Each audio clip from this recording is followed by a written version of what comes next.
तेरा डीएनए ही तेरी असली पहचान है। इस पॉडकास्ट में पता चलेगा आखिर तू इंसान है या कोई रहस्यमयी genetic experiment. Welcome to science quote NEET. ये सिर्फ एक पॉडकास्ट नहीं, मनुष्यता की एक जीती जागती दलील है। दिल और दिमाग से जुड़ जाए इस कहानी से, क्योंकि नीट तो छोड़ो, आज तुझे अपनी खुद की सृष्टि की अनसुनी कहानी पता चलेगी। आदिकाल से लेकर आज तक की वो हिस्ट्री जो तेरे ही अंदर छुपी है। और हाँ, आखिर में साइंस कोट नीट को एक थैंक यू बोलना मत भूलना। बच्चों, आज हम उस विज्ञान की कथा जानेंगे जो हमारे अस्तित्व, पहचान और हमारी आने वाली पीढ़ियों की कहानी खुद अपने अंदर छुपाए बैठा है। ये है जेनेटिक्स और एवोल्यूशन की कहानी। लेकिन सुनो, मैं इसे तुम्हें किसी किताब की तरह नहीं सुनाऊंगा। चलो कल्पना करो, एक शांत सा मठ है ऑस्ट्रिया के किसी कोने में। वहां बैठा है एक व्यक्ति, ग्रेगर जोहान मेंडेल, एक साधु, लेकिन उसके हाथ में ध्यान नहीं। मटर के बीज है और वो पढ़ रहा है उस भाषा को जो दिखाई नहीं देती, जीन की भाषा।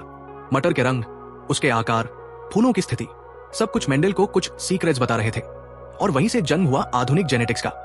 मेंडेल ने 3 नियम बताए, सुनो ध्यान से। पहला, सामान्यता का नियम, लॉ ऑफ डोमिनेंस। एक एलील हावी होता है, जैसे पीला रंग हरे पर। दूसरा, पृथक्करण का नियम, लॉ ऑफ सेग्रीगेशन। एक जीन के 2 एलील अगली पीढ़ी में अलग अलग जाते हैं। और तीसरा, स्वतंत्र वर्गीकरण का नियम, लॉ ऑफ इंडिपेंडेंट असॉर्टमेंट। अलग अलग लक्षण अगली पीढ़ी में अलग अलग तरीके से मिलते हैं। लेकिन बच्चों, कहानी यही खत्म नहीं होती। असल रोमांच तो तब शुरू होता है जब इन नियमों के अपवाद सामने आते हैं, और वहीं से शुरू होती है जेनेटिक्स की असली दुनिया। तो बच्चों, हमने मेंडल की कहानी सुनी, पर अब जरा हटकर सोचो, क्या हर लक्षण में हमेशा वही डोमिनेंस होता है? नहीं, असली दुनिया में जेनेटिक्स के कुछ रंग और भी गहरे हैं, जैसे अपूर्ण प्रभुत्व, इनकम्प्लीट डोमिनेंस। सोचो, एक लाल फूल और एक सफेद फूल मिले तो बच्चा कैसा निकला? न लाल, न सफेद, गुलाबी। यानी कोई एलील पूरी तरह हावी नहीं होता। दोनों के गुण मिलते हैं, एक मधुर संगम की तरह। फिर आता है सहप्रभुत्व, कोडोमिनेंस। यहां दोनों एलील अपनी अपनी मौजूदगी दिखाते हैं, बिना किसी दबाव के। जैसे हमारा AB रक्त समूह, इसमें A भी है और B भी, दोनों बराबरी से। और बच्चों, कहानी यही नहीं रुकती। आता है अनेक एलील, मल्टीपल अलील्स। जैसे रक्त समूह में ग्रुप A, ग्रुप B और ग्रुप O। एक व्यक्ति में 2 हो सकते हैं, पर समाज में कई। अब सोचो, क्या एक लक्षण एक ही जीन से बनता है? नहीं, कुछ लक्षण ऐसे होते हैं जिन्हें कई जीन मिलकर तय करते हैं। इसे कहते हैं बहुजीन उत्तराधिकार, पॉलीजेनिक इनहेरिटेंस। त्वचा का रंग, कद, बालों की बनावट, ये सब एक साथ काम करते जीनों की संगीतमय टीम वर्क है। और फिर आता है बहुगुण प्रभाव, प्लियोट्रोपी।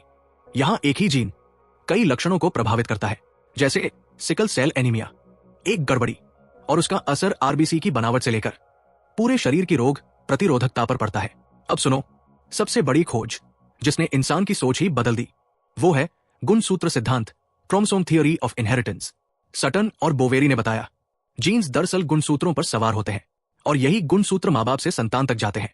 हमारे शरीर में 23 जोड़े, यानी कुल 46 गुणसूत्र होते हैं, और एक जोड़ा है जो लिंग निर्धारित करता है। XX मतलब स्त्री, XY मतलब पुरुष। पर यह नियम हर जगह नहीं चलता। पक्षियों में तो उल्टा है, वहां नर होते हैं ZZ और मादा ZW। और मधुमक्खियों में तो और भी कमाल है, बिना निषेचन के अंडे नर बनते हैं, हैप्लॉइड, और निषेचित अंडों से मादा बनती है, डिप्लॉइड। इसे कहते हैं हैप्लोडिप्लॉइडी। है ना हैरान कर देने वाली दुनिया? अब जरा सोचो, अगर सब कुछ इतना परफेक्ट होता तो हर बच्चा कॉपी पेस्ट होता। पर ऐसा नहीं है, क्योंकि प्रकृति लाती है लिंकेज और क्रॉसिंग ओवर। जब 2 जीन एक ही गुणसूत्र पर पास पास होते हैं तो साथ में चलते हैं, इसे कहते हैं लिंकेज। लेकिन कभी कभी मियोसिस में गुणसूत्र के टुकड़े आपस में अदला बदली करते हैं, इसे कहते हैं क्रॉसिंग ओवर। और यही कारण है कि हर बच्चा होता है एकदम अनोखा।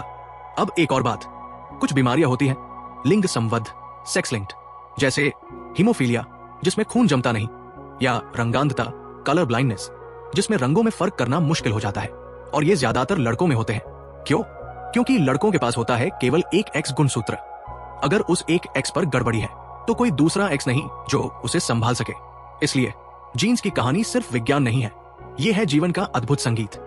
हर कोड में, हर क्रोमोसोम में छुपी है एक अनोखी कहानी, हमारी और आने वाली नस्लों की।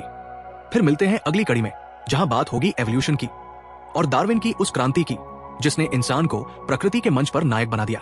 और अब बच्चों, बात करते हैं कुछ ऐसी बीमारियों की जो हमारी आनुवंशिक संरचना की गहराइयों में छिपी होती है, जैसे थैलेसीमिया, एक मेंडेलियन विकार जो माता पिता से संतानों में विशेष जीन के कारण आता है।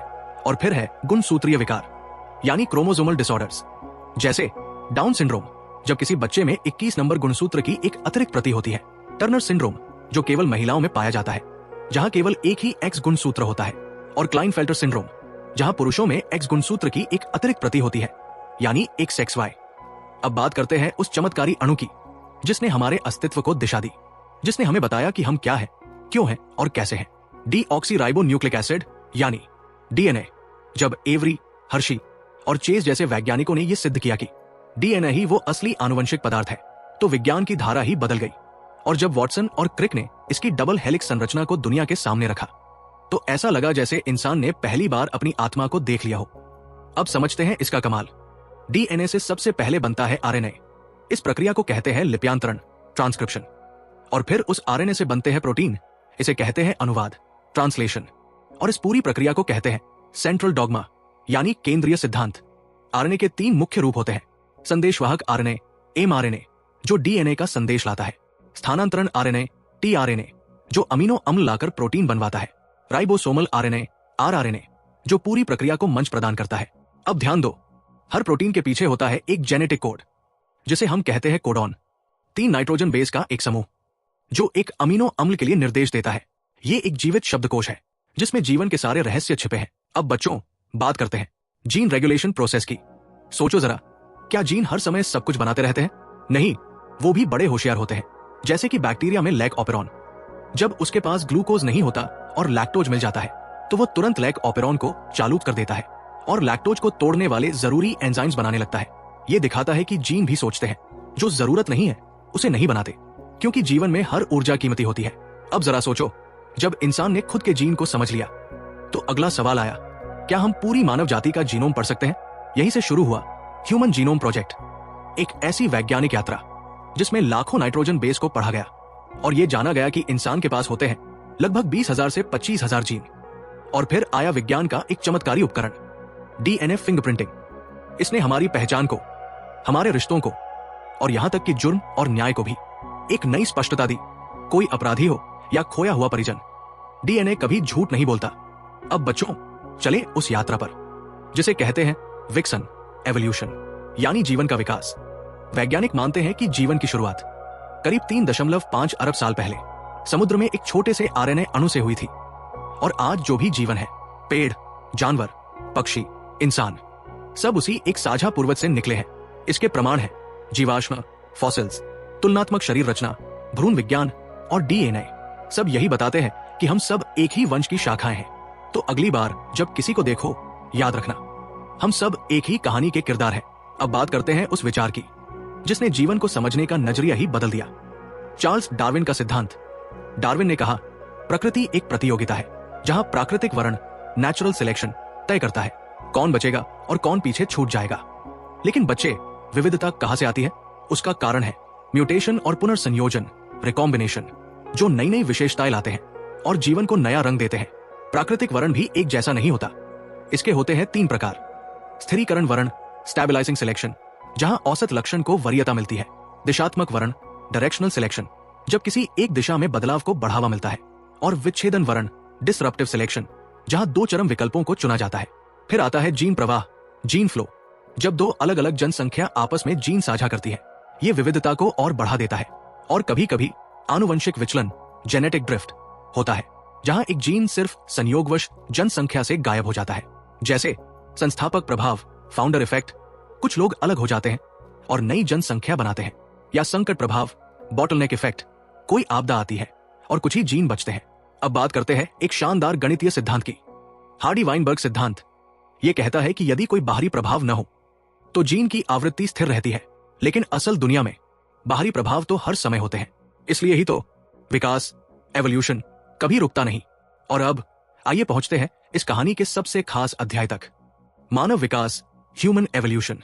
हमारे पूर्वज थे ऑस्ट्रेलोपिथेकस, फिर आए होमो हैबिलिस, फिर होमो इरेक्टस और अंत में होमो सेपियंस, यानी हम। हमारे जबड़े छोटे हुए, दिमाग बड़ा हुआ और शरीर सीधा, बुद्धिमत्ता से भरा। यह सिर्फ एक बायोलॉजिकल कहानी नहीं है, यह हमारी पहचान की कहानी है। तो बच्चों, जब अगली बार तुम आईने में खुद को देखो, तो यह जानना मत भूलना, तुम्हारी हर कोशिका में अरबों साल का इतिहास लिखा है। तुम केवल एक इंसान नहीं हो, तुम एक चलती फिरती विकास की गाथा हो। और अगर तुमने ये कहानी दिल से समझ ली तो सिर्फ नीट ही नहीं, जिंदगी की परीक्षा में भी तुम टॉप करोगे। ये पॉडकास्ट साइंस कोट नीट द्वारा तैयार की गई है, छात्रों को न केवल टॉप कराने के लिए बल्कि उन्हें विषय से प्यार करवाने के लिए। तो कैसा लगा ये पॉडकास्ट? कमेंट में जरूर बताना। और अगर आप भी नीट 2026 की तैयारी दिल से कर रहे हो तो ऐसे ही और कॉन्सेप्ट शॉर्ट्स और पॉडकास्ट के लिए साइंस कोट नीट को अभी सब्सक्राइब कर लो। फिर मिलेंगे एक नई दिलचस्प कहानी के साथ। तब तक के लिए इजाजत दीजिए। अलविदा दोस्तों। लेकिन जाते जाते बस एक प्यारी सी ख्वाहिश है, अगर हमारी ये कोशिश आपके दिल को छू गई हो तो एक छोटा सा सब्सक्राइब बटन दबाकर हमें आपके दिल में एक खास जगह जरूर दे दीजिए। आपका साथ ही हमारी सबसे बड़ी ताकत है। प्यार और ज्ञान के इस सफर में यूं ही हमारे साथ बने रहिए। साइंस कोट नीट के साथ।